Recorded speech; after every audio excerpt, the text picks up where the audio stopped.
All right, every now and again, you feel like something might change. Something could be groundbreaking. And 28 days later was that for zombies back when it came out. And now we're looking at 20 years later.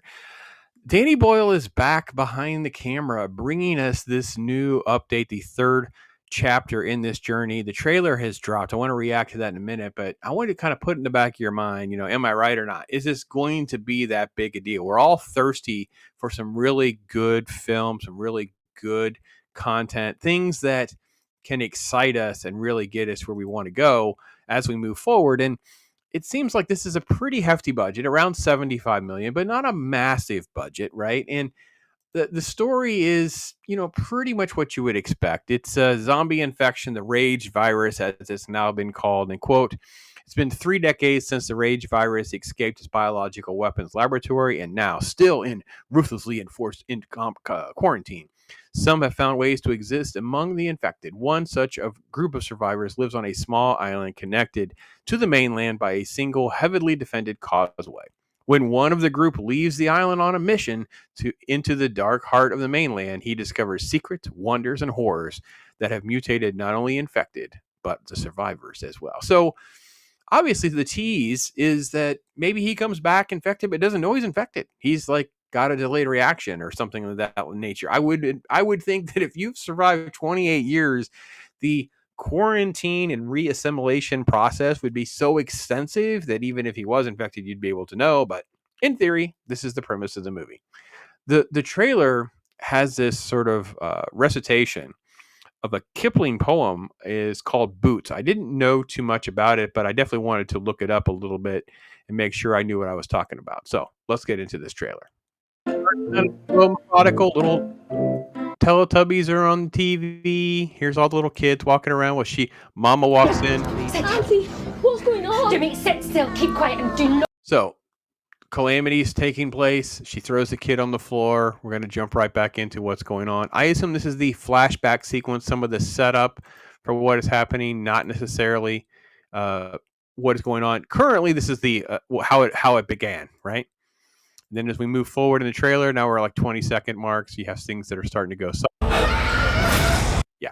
So then, of course, the counter starts going on when how things have taken place since then. And I loved all that. This was groundbreaking stuff. For those of you who didn't live through it, and when 28 Days Later came to theaters, I've said this many times that this film was the film. This was the film that it shocked me in the theater. In 2002, we're sitting there, and it was like, man, on having to review another horror film, a zombie film. Zombies are slow and methodical. I kind of remember seeing the trailer, but not really.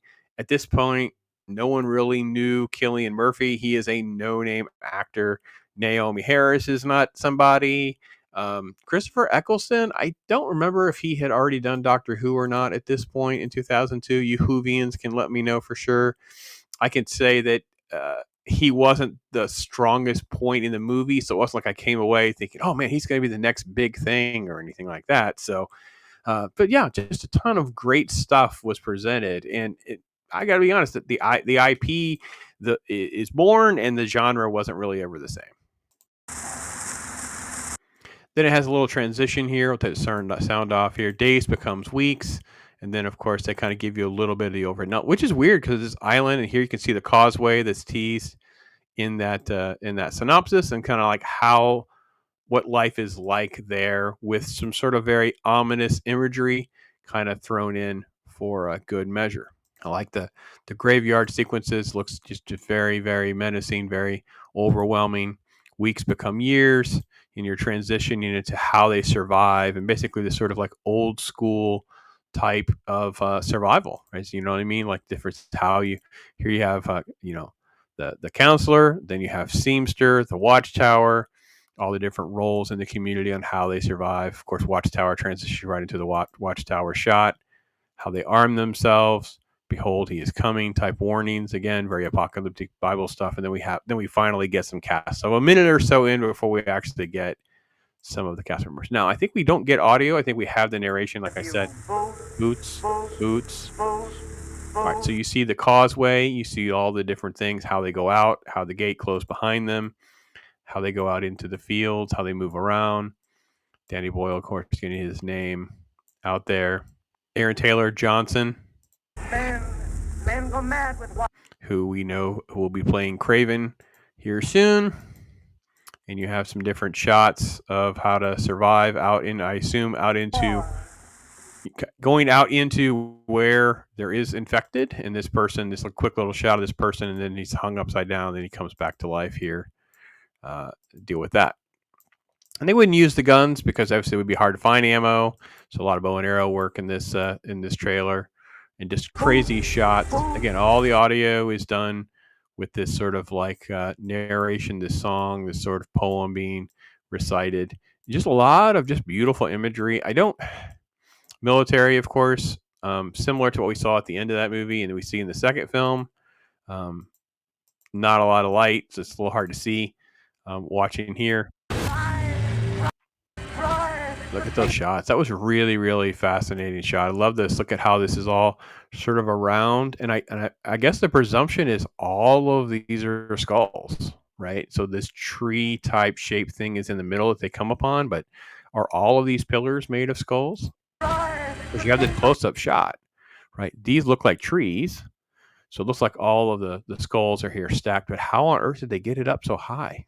That's crazy. All right, there's Ralph Fiennes. Nearly unrecognizable Ralph Fiennes.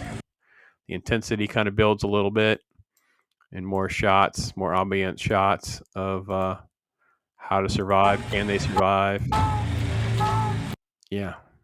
A baby. How could you keep a baby quiet? And then we have this shot, which, wow, guys.